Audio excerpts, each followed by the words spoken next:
ఏం జరుగుతుందో మళ్ళీ రాత్రి పడుకున్న వరకు ఇప్పుడు మళ్ళీ పల్లెటూరులో ఒకప్పుడు ఎలా ఉండేది, ఒకప్పుడు ఎలా మారిపోయింది, ఇప్పుడు ఎలా ఉన్నాము, అప్పుడు ఎలా ఉన్నాము అనే ఒక దీని మీద ఆయన కొంచెం ఏమో ఒక 2 పాడమన్నారు, అది పాడుతాను. ఫస్ట్ అయితే నేను ఒక కళాకారునిగా హరిశ్చంద్ర నాటకంలో హరిశ్చంద్ర పాత్రధారినిగా పేరు వచ్చింది కాబట్టి దాని గురించి ఒక పద్యం చదివిన తర్వాత అది ఒక 2 చరణాలు అంటాను.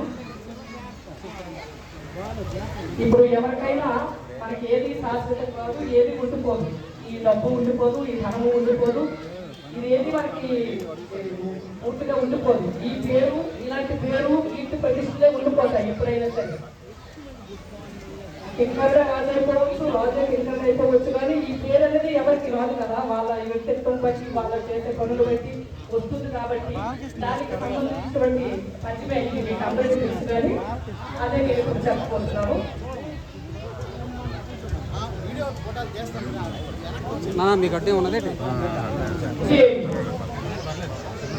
ఎక్కడి సంపదలు, ఎక్కడి సౌఖ్యములు 20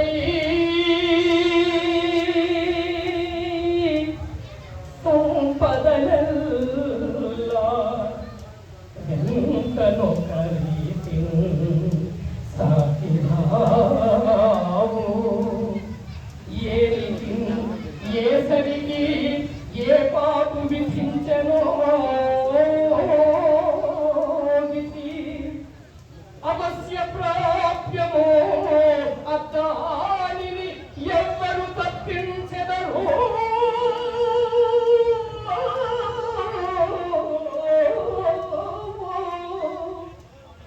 ఉన్నవాడనని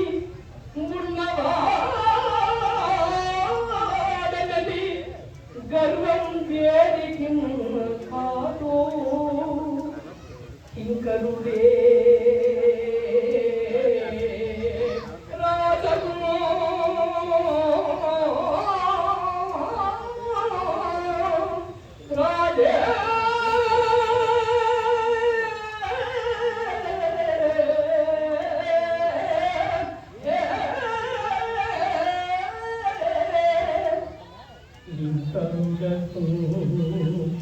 కాలానుకూలంబుగా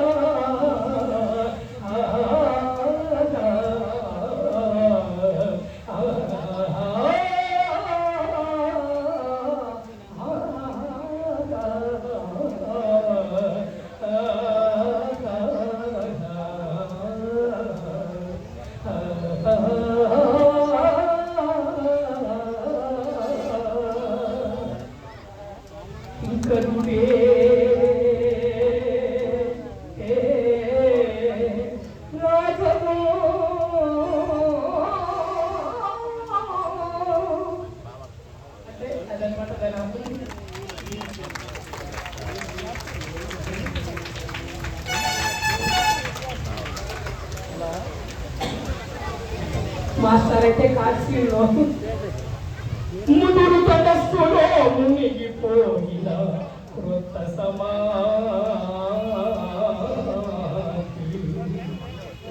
దాని మీద భయపదలు మెరుగులు తుడుకుపోలిక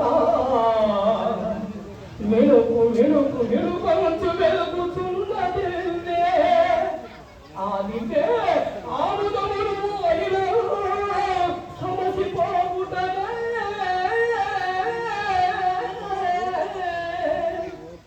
అది దీపమందునా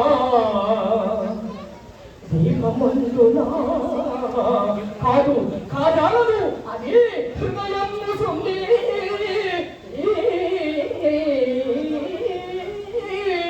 నిలిచి చెన్నయ్యన్ కథ పుత్రికయే అభాగ్యయో ఏ అభాగ్యయో